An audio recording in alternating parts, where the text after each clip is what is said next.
బాబు ఇది Laplace transformations. మీకు second ఇయర్లో థర్డ్ పేపర్ ఇది. ఫస్ట్ డెఫినేషన్ చెప్తాను వినండి.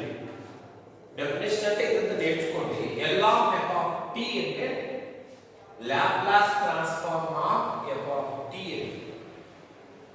దాని వాల్యూ ఎంత అంటే integral 0 to infinity e power minus pt. ఇది ఏ ఫంక్షన్ అంటే అది ఎఫ్ ఆఫ్ టీ dt. దీన్ని ఏమిటితో డినోట్ చేస్తారంటే ఎఫ్ ఆఫ్ p తో డినోట్ చేస్తారు. దేనితో డినోట్ చేస్తారు? సింబాలిక్ గా ఎఫ్ ఆఫ్ p అని రాస్తారు. దాన్ని symbolic L of F of T అంటే ఎఫ్ ఆఫ్ p అని రాస్తారు. దీని వాల్యూ ఇది కూడా రైట్ దీని ప్లేస్. ఇది Laplace transform of F of T. ఇక ఫస్ట్ ప్రాబ్లం చిన్నది మీకు అర్థం కావాలని ఈజీగా ఉండేది ఫస్ట్ చేశాను. ఎల్ ఆఫ్ 1 అంటే 1/p అని ప్రూవ్ చేయాలి. ఎల్ ఆఫ్ 1 అంటే 1/p. ఇది కంపేర్ చేయాలి. ఎఫ్ ఆఫ్ టీ అంటే ఎంత ఉంది? 1 పెట్టండి. ఏమవుతుంది? ఇంటిగ్రల్ ఇంటిగ్రేషన్ చేస్తే ఏమవుతుంది? బౌండ్స్ ఏమున్నాయి? ఓకేనా? బౌండ్ ఇన్ఫినిటీ అప్లై చేస్తే ఏమవుతుంది? t బదులు ఇన్ఫినిటీ పెట్టండి. ఓకేనా? p ఇంటూ ఇన్ఫినిటీ అంటే ఇన్ఫినిటీనే మైనస్ t బదులు 0 పెట్టి okay. e power minus infinity అంటే వాల్యూ 0 అన్నమాట. అది గుర్తుంచుకోండి. అర్థమైందా? ఎలా 1 అంటే ఏంటి?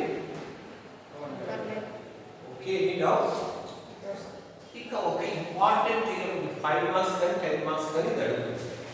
State and prove existence theorem for Laplace transformation. దీని స్టేట్మెంట్ కంపల్సరీ మీరు బై హ్యాండ్ చేయండి. ఏం లేదు, simple. F of T is a function which is piecewise continuous or finite integral t greater than or equal to 0. F of t mod f of t less than or equal to capital M into e power at for all t greater than or equal to 0 for some constants a and m, then L of f of t exists.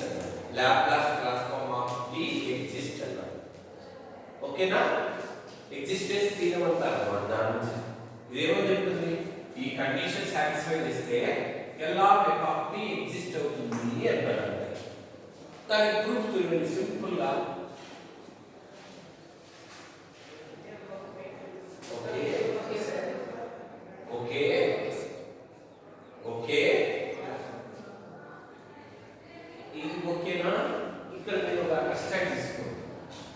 0 కి infinity మధ్య ఒక value t0, 0 నుంచి infinity మధ్య చాలా value ఉంటుంది. అలాంటి వాటిలో ఒకటి t0. ఓకే.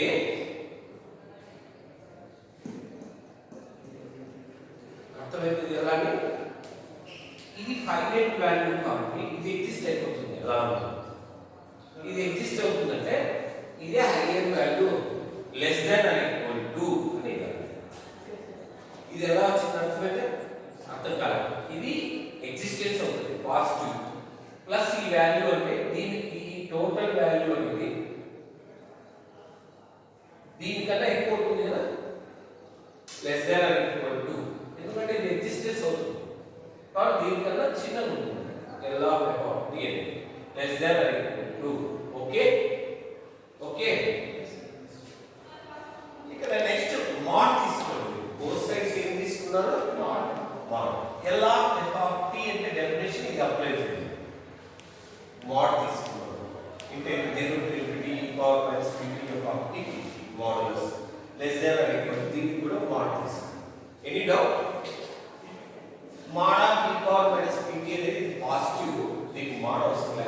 దీనికి ఒక్కటి మాడ్ తీసుకుంటే మాడ్ ఎఫ్ ఆఫ్ టీ అనేది ఏమని చెప్పాను? Less than or equal to capital M common తీసుకోండి. M ఇంటూ ఇలా రాసుకోవచ్చు కదా, ఇలా రాసుకోవచ్చు. అర్థమైందా? Any doubt? ఇప్పుడు ఇక్కడ దాకా అర్థమైంది నీకు m కామన్ తీసాను ఇది రెండు బేస్ సేమ్ కాబట్టి ఎక్స్పోనెన్షియల్ యాడ్ చేసి మైనస్ కామన్ తీసాను అర్థమైందా దీని ఇంటిగ్రేషన్ ఉంది కదా అర్థమైందా go 0 to sorry t0 to infinity first infinity పెడితే 0 e power minus infinity అంటే 0 t బదులు నెక్స్ట్ ఏం పెడతాం t0 by ఇది అర్థమైందా ఇక్కడ దాకా అర్థమైందా ఫైనైట్ వాల్యూ కన్నా తక్కువ ఉన్నట్లే కదా ఇది అంటే ఇట్ ఎగ్జిస్ట్ కాబట్టి ఈ వాల్యూ ఏదో ఒక ఫైనైట్ వాల్యూ కన్నా తక్కువ నెక్స్ట్ లాస్ట్ లైన్ రాయాలి therefore L of